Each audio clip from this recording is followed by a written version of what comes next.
But I think if the game is sustainable and the game is great, then the earning kind of comes naturally from it. So as long as the game is good, I think it's sustainable.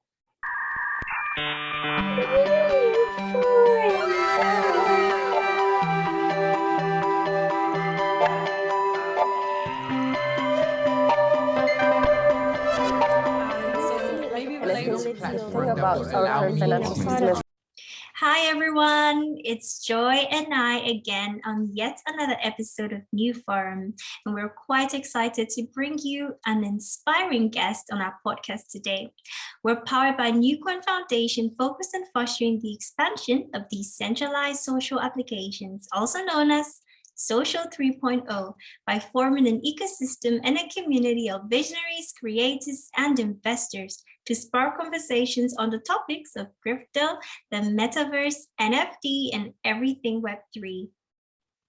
And in today's episode, we are quite elated to have Alan King, the founder of AKINGS. AKINGS is a New York-based streetwear brand that has been seen on many cultures shaping celebrities. And Alan is now expanding his vision with AKINGS into the Web3 space, and we can't wait to hear more about it. He will also be describing what he foresees to be the future of fashion as the fashion industry begins to embrace new technologies. And he will also discuss the concept like play to earn and where to earn. And we can't wait to hear everything about this. Hey, Alan, we're happy to have you on NewForum. Hey, everybody. Happy to have you as well. Thanks for having me. Alan, we need to know, how did your journey into fashion started? And yeah, we want to know your vision behind AKINGS and how did it all started, and maybe also the challenges that you faced when you start as a young designer. Yeah, for sure. So I started fashion when I was in high school. I was reselling in high school, and I saw that there was something in fashion beyond, fast fashion. So I saw the hype of streetwear, like Supreme, Nikes, Yeezys, as I was already, I was growing up, and I just saw that, wow, if I buy this Supreme t-shirt, then the resale value or the secondary market is actually more valuable than me buying from a fast fashion brand. So I was really attracted to the community, and I was really attracted to the secondary value of this, so that long term, I wasn't just spending money on clothes and throwing it out. So that was kind of my beginning of fashion and seeing something beyond just clothes that you wear.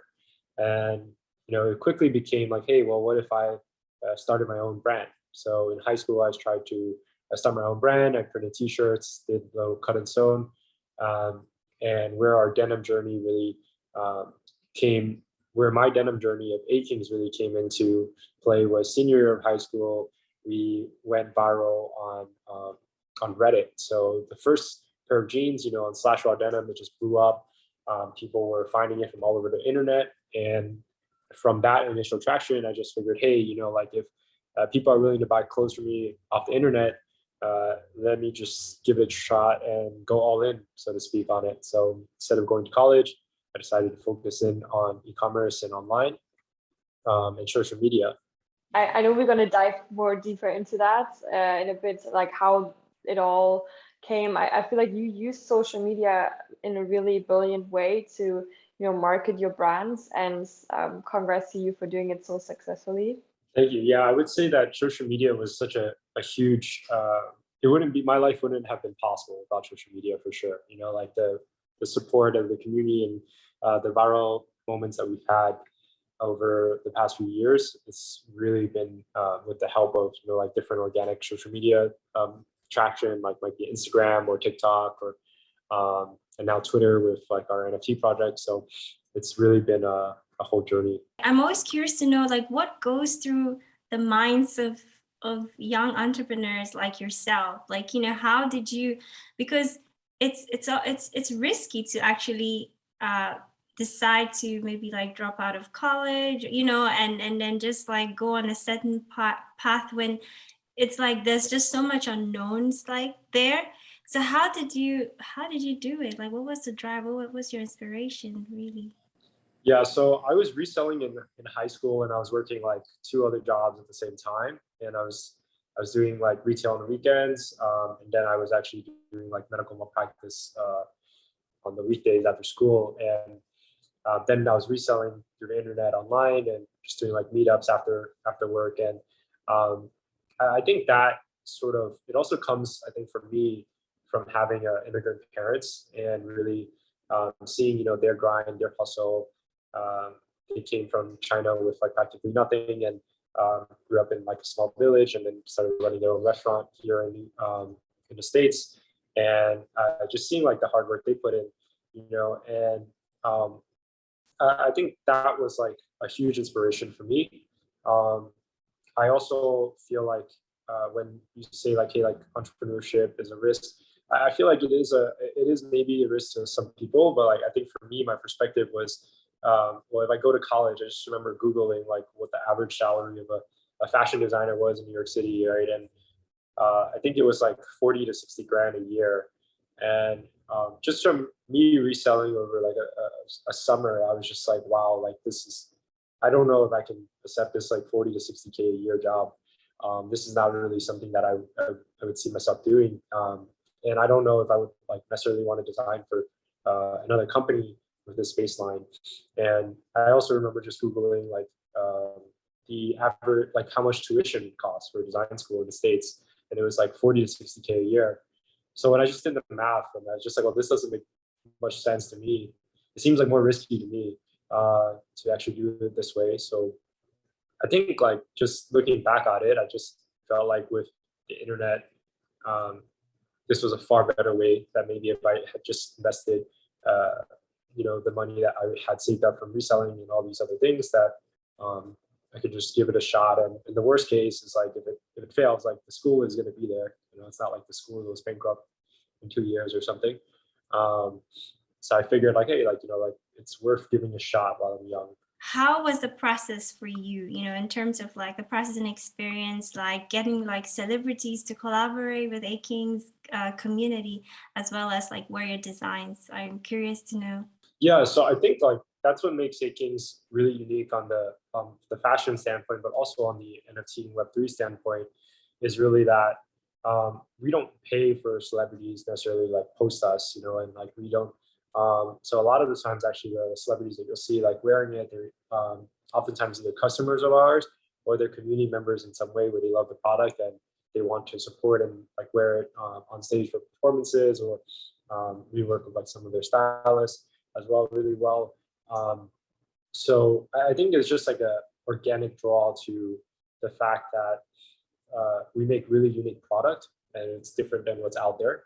So, and I think the artists and creatives that want to find something unique and that are doing something unique, like a musician is automatically drawn to it in some way. And I would say that has been the credit to why we are seen on so many celebrities or musicians. That's incredible. I wanted to ask quickly, so how did they like notice you amongst the crowd? Because there are other young independent designers out there who are trying to be reached or accessed as well. So how did it happen for you? Was it because you went viral, would you say? I think like the viral, like going viral a few times definitely helps, like having moments on TikTok or having moments on Instagram Reels or news publications have definitely helped. I think also just like in anything, like there's definitely like a proximity of like, as it kind of snowballs as like one artist or musician is wearing it and they're around other musicians, and I think as you get like the right eyeballs behind it, it becomes known, and all of a sudden it just multiplies at a different factor. That'd be probably the best way to explain it. I mean, in the very beginning, what I did is I just DM'd a ton of musicians. Like I just DM'd all my favorite celebrities, and up until the point that Instagram like blocks your DMs, like, hey, like you're a robot, like stop DMing people.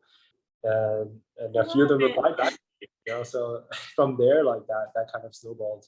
I can just say I really respect the grind, and I really respect your journey, because I there's another popular designer from Root, and he has a similar story from like a normal upbringing, and then he collaborated with celebrities, and that way he grew the brand. And it's so, the story I feel like is so incredible. And What I also like about AKINGS and streetwear especially, I think is really good for the Web3 space because it has like the younger audience, and you can see that the graphics and the things it just makes sense that they venture into the Web3 space.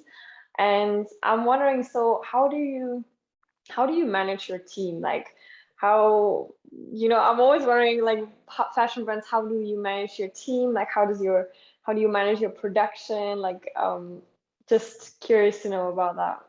Yeah, so in terms of like for us as a fashion brand, I would say we we run like pretty much like a traditional fashion brand, but it's very much still like startup-ish. Like we're still like very small lean team, but we on the Web3 space, we're now bringing in like uh, strategic advisors, strategic partners, because I think it's a space that we need to really make sure that we're growing properly in.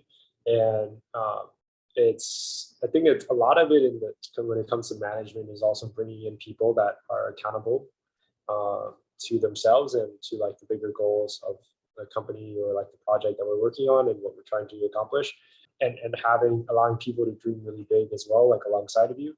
I think that has like really helped us in terms of execution and like figuring out where we need to be, and has brought us like to bigger places.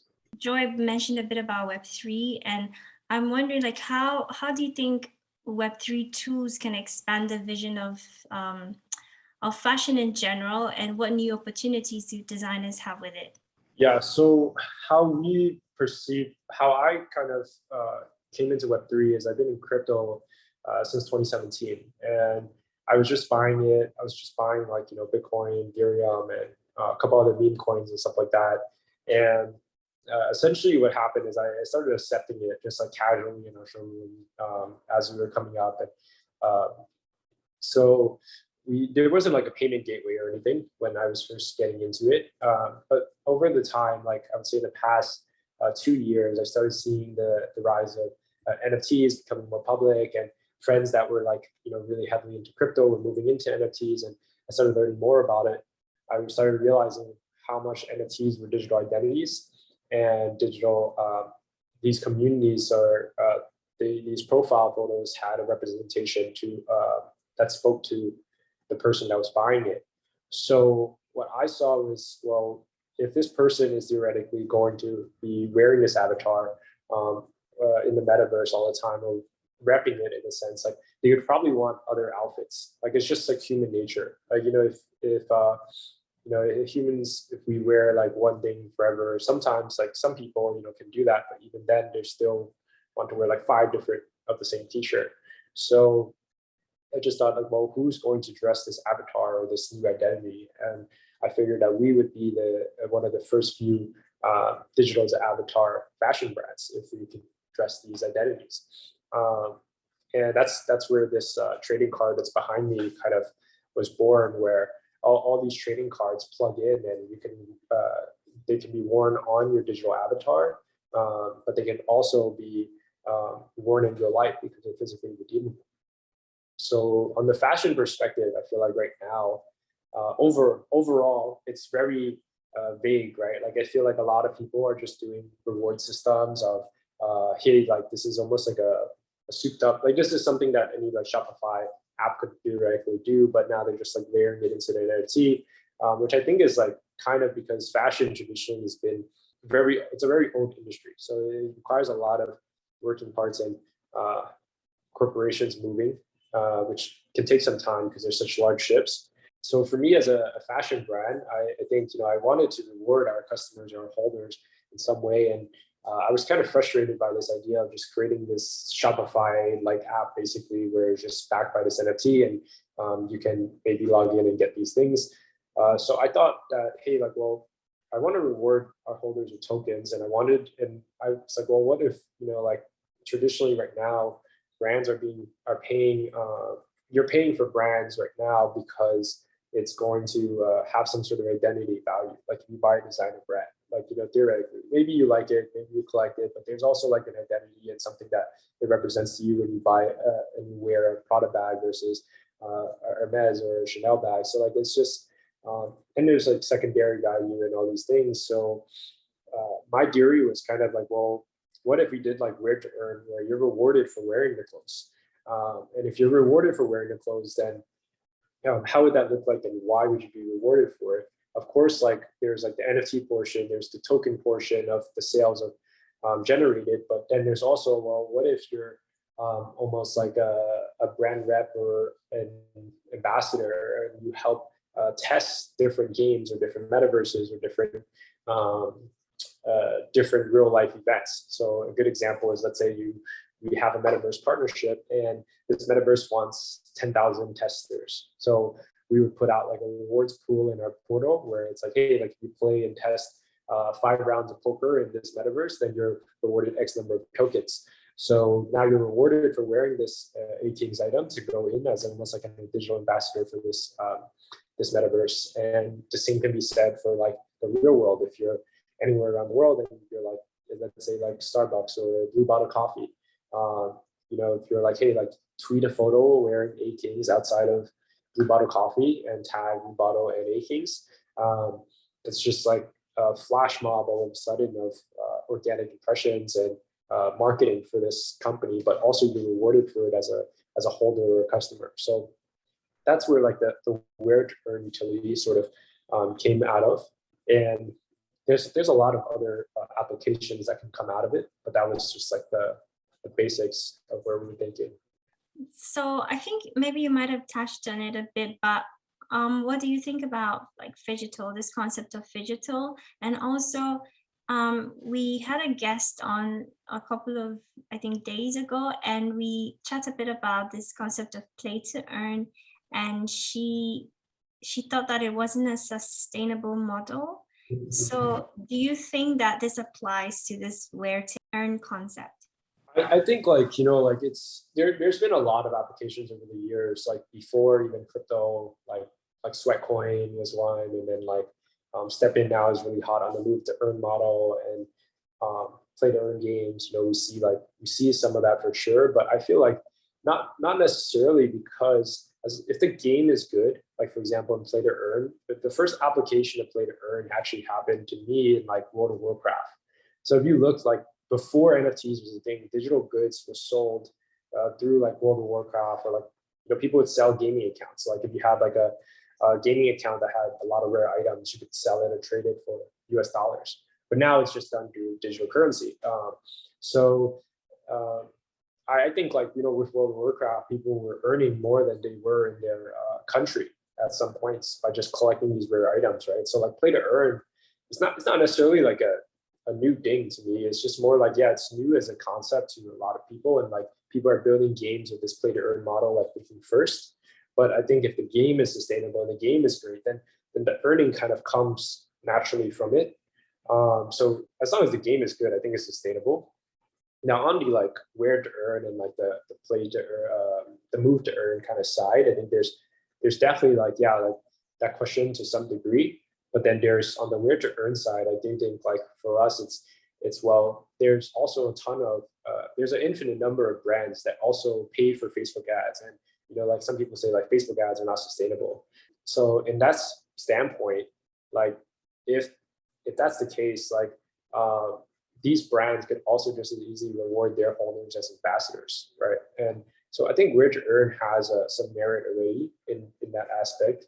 And there's definitely like a experimentation of like, hey, like how else can it be more sustainable? Which is why we like are looking into loot boxes, of creating these prize pools of different games or different metaverses, different companies. There's definitely ways to make it sustainable, as long as you're not counting on the trading volume of that project to be the only thing sustaining your rewards pool. Because I think that's where most play to earn, move to earn concepts kind of fail, is when that is the main reason it's sustainable. That's really interesting, and I'm also like wondering, for digital fashion itself, do you see like that what kind of future do you see for it? Like AR, VR is like right now a big topic, and has been for a while, but do you think like influencers and celebrities and all of these people are gonna wear digital fashion every day on their platforms and then also earn from it? Or what do you see with this kind of technology in the future? So I think AR is like is like a interesting future, but it's very early. We kind of work on the virtual and the like virtual AR and the metaverse, like desktop metaverse and mobile metaverse fronts in terms of our partnership. So I see a lot of different prototypes and a lot of like working models that are cool, but I do feel like on the AR side, it's definitely a little like glitchy and not really like the best right now. I think in the future, like as technology gets better and like more people are moving into the ecosystem, it's going to change really fast, and we're already seeing that. I mean, like 6 months ago, the stuff I was looking at versus now is just like worlds apart. It feels like it's 5 years ahead now at this point already. So it's promising to see like what will come out. I'm curious on like for sure. Like I feel like the next run is already happening. If you look at like virtual influencers, if you look at like like these AI robot generated influencers that are taking photos and getting like millions of followers, hundreds of thousands of impressions, and they're doing campaigns for all these brands. That's already like digital fashion is already happening, right? Like will like celebrities adopt it in some way? I mean, it's already happening on the like profile photo side. So if that's already happening and celebrities are buying these profile photo avatar NFTs, like what's going to stop them from making that an additional extension of like adding digital fashion to that aspect? It's not very far off. Interesting. I feel like in the Web2 world, you don't really see that in the everyday still, but digital fashion is definitely here for a lot of people, and a lot of people embrace it as well. And yeah, I'm just wondering when the masses catch on to it, and when we're gonna be every day wearing digital clothes. Like, it's gonna be interesting. I think as there's going to be more need maybe for the virtual world, then there's going to, of course, like catch on. Like as like more people are using a platform that they need to have digital clothes, then that will kind of increase the amount of sales. But right now on the mass side, is no need, but you can see how big fashion is as an industry in physical clothes. Yeah. Also, we had the guest on, and they were talking about interoperability of the digital fashion, and if AKINGS makes the pants and I buy the pants, I want to wear it on all the platforms and all the metaverses. So that's still, I think, a big like technical thing that we have to solve. And speaking about the metaverse, I'm wondering, what is your take on it? Like, I mean, do you think it's here? Do you plan to exist in the metaverse, or what is your take on the metaverse? Yeah, so I think that metaverse right now I would say it's kind of looked at as like your home base, at least for a company that's building one, and it kind of connects different worlds with different portals. That's like how I would imagine it for me.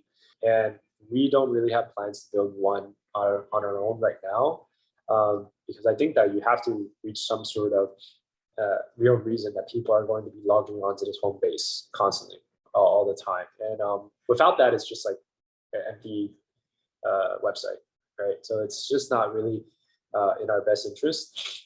But I feel like there is going to be a point where there's some world or some metaverse that gets built where there's like mass adoption, or maybe it becomes like, hey, everybody does have these different metaverses and their own identities and unique worlds, and everybody's hopping around between each other's, just trying out different worlds.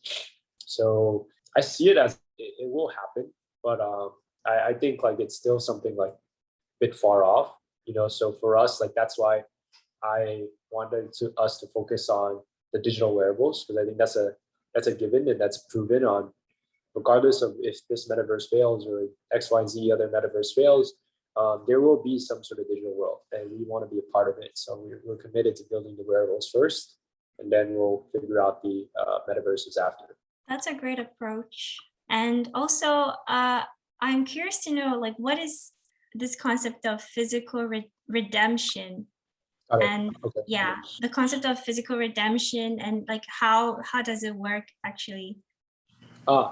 Yeah, so essentially for us, when we mint one of our NFTs, upon reveal, you're told, and is this like a t-shirt or a jean, and that specific item, you log into our portal and you're able to redeem it. It connects directly to our website, so our Web2 website, So then you'll see like the price is marked out to zero because you're a holder of ours. You would cover the shipping because shipping is varying depending on each country, and we have no idea how to dictate that. So you've covered the shipping, you pay the shipping, we ship out the goods to you, and now we know like that specific NFT, that address is redeemed, and we mark that as redeemed on the back end.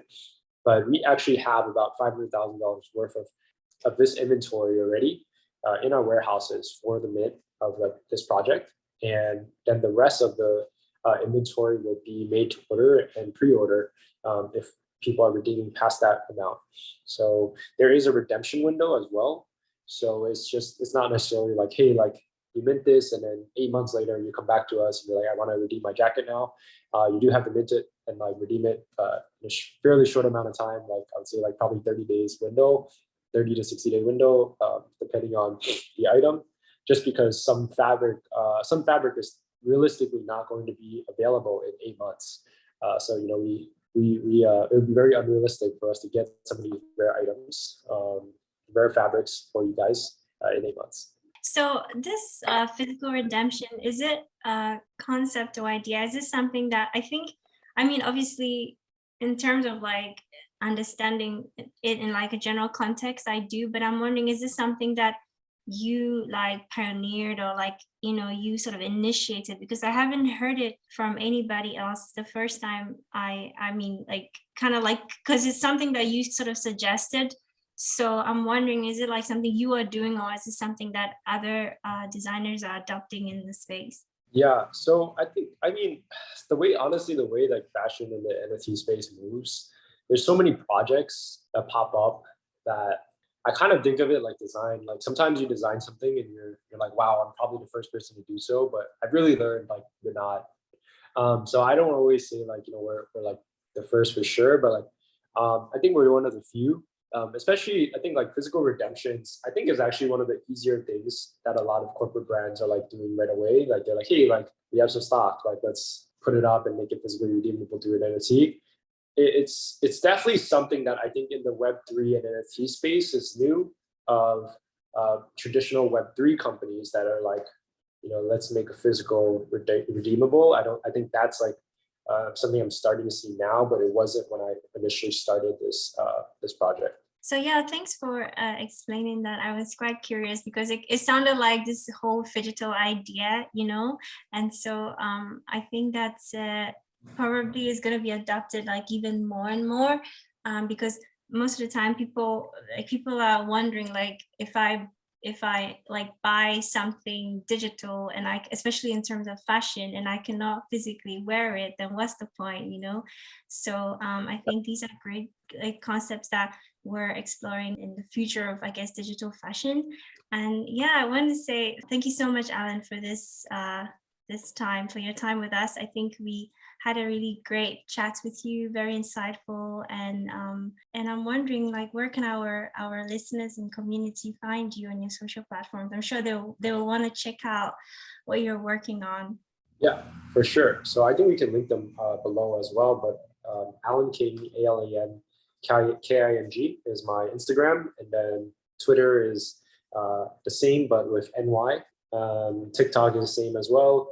The brand is AKINGS NY on all platforms, and our Web2 shop, which is our traditional fashion line, is akings.com, and our NFT one is just akings.com/NFT.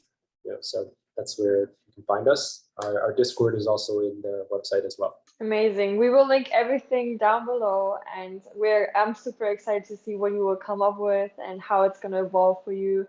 And thank you so much, Alan, and thank you, Salini. Thank you for everyone who tuned in today. And if you also want to follow us on our social platforms, make sure to check out newcoin_NCO and also NewForum. And also we have the website newcoin.org.